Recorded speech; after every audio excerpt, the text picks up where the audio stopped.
Legal fundamentals of estate planning. Estate planning is more than a simple set of instructions for the distribution of assets. It is a sophisticated legal framework designed to preserve wealth, provide for dependents, and ensure that a person's medical and financial wishes are honored in the event of incapacity. At its core, the process involves navigating a complex intersection of property law, contract law, and tax regulations.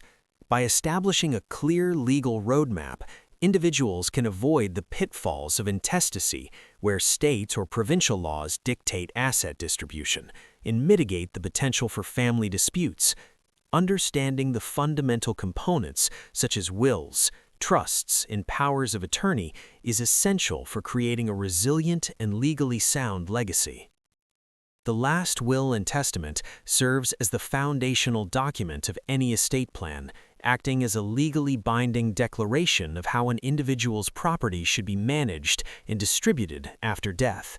For a will to be considered valid, it must meet strict statutory requirements, which generally include being in writing, being signed by a testator of sound mind, and being witnessed by at least two disinterested parties.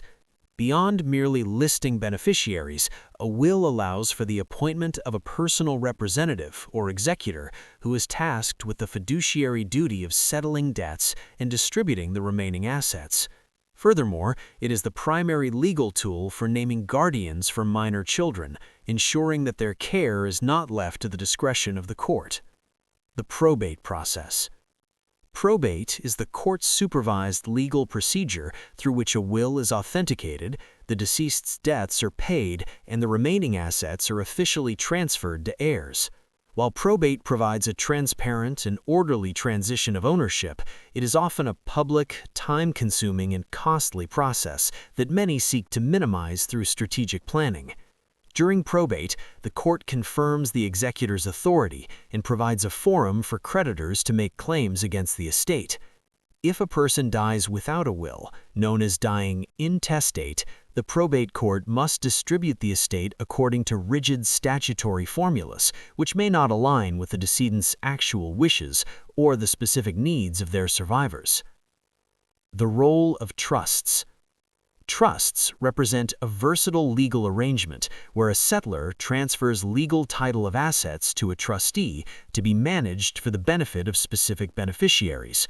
Unlike wills, which only take effect upon death, trusts can be operational during the settlor's lifetime, inter vivos trusts, or established through a will, testamentary trusts. One of the primary legal advantages of a trust is the ability to bypass the probate process entirely, allowing for a more private and efficient transfer of wealth. By separating legal ownership from beneficial enjoyment, trusts also offer enhanced protection against creditors and provide a mechanism for controlling the timing and conditions under which beneficiaries receive their inheritance. To ensure a trust is legally enforceable, it must satisfy the three certainties: certainty of intention, certainty of subject matter, and certainty of objects. The settlor must clearly demonstrate the intent to create a trust, the assets placed within the trust must be specifically identified, and the beneficiaries must be clearly defined. Fiduciaries, the trustees, are held to the highest legal standards, including the duty of loyalty and the duty of care, requiring them to act solely in the best interests of the beneficiaries. Failure to adhere to these structural requirements can result in the trust being declared invalid, causing the assets to revert to the estate and potentially face the very probate issues the settlor intended to avoid. Incapacity planning. Modern estate planning extends beyond death to encompass incapacity planning, which addresses the legal management of a person's affairs if they become unable to make decisions due to illness or injury. The power of attorney is a critical instrument in this regard, granting a designated agent the legal authority to handle financial transactions, pay bills, and manage property on the principal's behalf.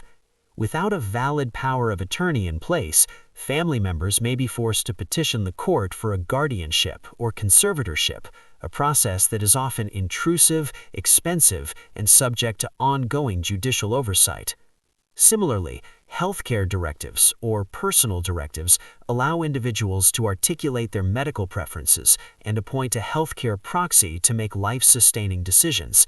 These documents provide the legal authority for medical professionals to follow the patient's wishes regarding end-of-life care, such as the use of ventilators or artificial nutrition.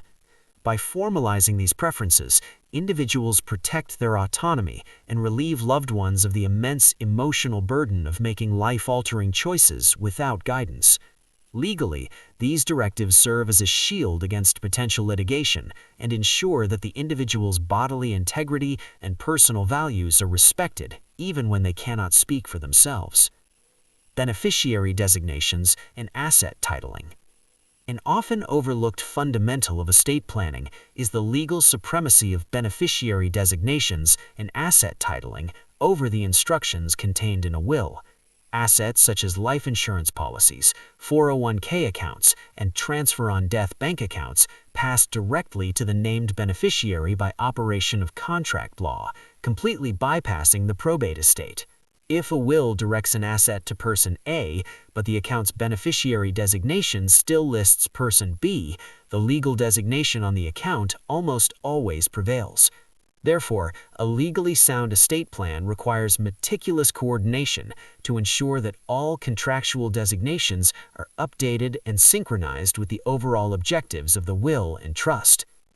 Joint ownership with right of survivorship is another powerful legal mechanism used to transfer property automatically upon death. When two or more people hold title to real estate or bank accounts as joint tenants, the interest of the deceased owners ceases to exist at the moment of death, and the survivor becomes the sole owner by operation of law. This non-probate transfer is highly efficient, but it carries legal risks, such as exposing the asset to the creditors of the joint owner. Legal professionals emphasize that while joint titling is a convenient tool for probate avoidance, it must be used cautiously to prevent unintended consequences, such as the accidental disinheritance of other family members. Tax considerations and ongoing review. A comprehensive legal analysis of an estate plan must also account for tax optimization, particularly regarding estate, inheritance, and gift taxes. Effective planning utilizes legal exemptions and deductions, such as the marital deduction or unified credits, to minimize the portion of the estate that is surrendered to the government. Strategies like gifting assets during one's lifetime or establishing irrevocable life insurance trusts can significantly reduce the taxable value of an estate. Because tax laws are subject to frequent legislative changes, what was a legally advantageous strategy several years ago may now be obsolete or even detrimental, necessitating a proactive approach to tax compliance. Finally, the legal integrity of an estate plan depends on its regular review and revision to reflect changes in the law and personal circumstances. Significant life events, such as marriage, divorce, the birth of a child, or the acquisition of new property, can fundamentally alter the legal landscape of an individual's estate. Furthermore, moving between jurisdictions may expose the estate to different state or provincial statutes, potentially invalidating existing documents. A dormant estate is a legal liability. Ensuring that all documents are current and compliant with local regulations is the only way to guarantee that the meticulously crafted legal protections will actually function when they are needed most. To learn more about our estate planning legal practice, we welcome you to visit our website and contact our law firm to schedule an initial consultation. Thank you.